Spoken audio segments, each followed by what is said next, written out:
Kochi എടയാറിൽ oil കമ്പനിയിലുണ്ടായ തീപിടുത്തത്തിൽ അസ്വാഭാവിക മരണത്തിന് കേസെടുത്ത് police. ഇന്നലെ ഉണ്ടായ തീപിടുത്തത്തിൽ ഒരു തൊഴിലാളി മരിച്ചിരുന്നു. തീപിടുത്തവുമായി ബന്ധപ്പെട്ടുള്ള കാര്യങ്ങൾ ചർച്ച ചെയ്യാൻ എറണാകുളം ജില്ലാ കളക്ടറുടെ നേതൃത്വത്തിൽ ഇന്ന് യോഗം ചേരുകയും ചെയ്യും. അബ്ദുൾ റഹീം വിവരങ്ങളുമായി നമുക്കിപ്പം ചേരുന്നുണ്ട് കൊച്ചിയിൽ നിന്നും. റഹീമെ, എങ്ങനെയാണ് വിവരങ്ങൾ? ഇന്ന് യോഗം ചേരുന്നു എന്ന് അറിയുന്നു. എന്തൊക്കെ കാര്യങ്ങളിലേക്കായിരിക്കും ഇനിയിപ്പം വ്യക്തത വരിക?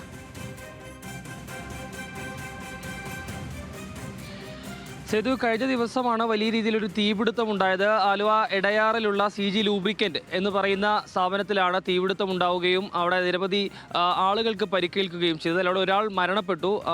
ശത്രുഘ്ൻ മുഖ്യ എന്ന് പറയുന്ന 42-കാരനാണ് മരണപ്പെട്ടത്. ഈ തീപിടുത്തത്തിൽ സാരമായി പൊള്ളലേറ്റ അദ്ദേഹത്തെ പുറത്തേക്ക് എടുത്തത് തന്നെ വലിയ രീതിയിൽ ഗുരുതരമായ പരിക്കുകളോടെയാണ്. പക്ഷേ അദ്ദേഹത്തെ ആ സമയത്ത് അദ്ദേഹം മരിച്ചിരുന്നു എന്നുള്ളതാണ് ലഭ്യമായ വിവരം. എന്നാൽ ഈ വിഷയത്തിൽ എന്താണ് സംഭവിച്ചത് എന്നുള്ളൊരു വ്യക്തത ഇതുവരെയും വന്നിട്ടില്ല.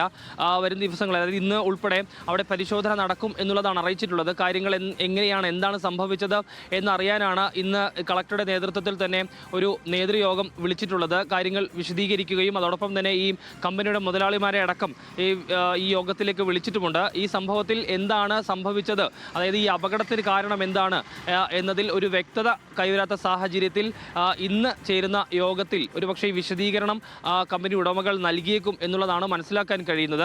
ഏതായാലും വലിയ രീതിയിലുള്ള തീപിടുത്തമാണ് ഉണ്ടായത്. വിവിധ മേഖലകളിൽ നിന്നുള്ള ഫയർഫോഴ്സ് യൂണിറ്റുകൾ എത്തിയാണ് ഏറെ നേരം നീണ്ടുനിന്ന ഈ തീ നിയന്ത്രണ വിധേയമാക്കിയത്. തീപിടുത്തങ്ങളുമായി ബന്ധപ്പെട്ടുള്ള ചില പ്രശ്നങ്ങൾ ഈ എടയാർ മേഖലയിലടക്കം ഇങ്ങനെ സുരക്ഷാ ക്രമീകരണങ്ങൾ ഇല്ലാതെ മുന്നോട്ട് പോകുന്നു എന്നടക്കം നിരവധി പരാതികളുണ്ട്. സ്വാഭാവികമായ ആവശ്യങ്ങളൊക്കെ കൂടി ഈ യോഗത്തിൽ ചർച്ചയാകും എന്നുള്ളതാണ് നമുക്ക് മനസ്സിലാക്കാൻ കഴിയുന്നത്. സേതു, ശരി.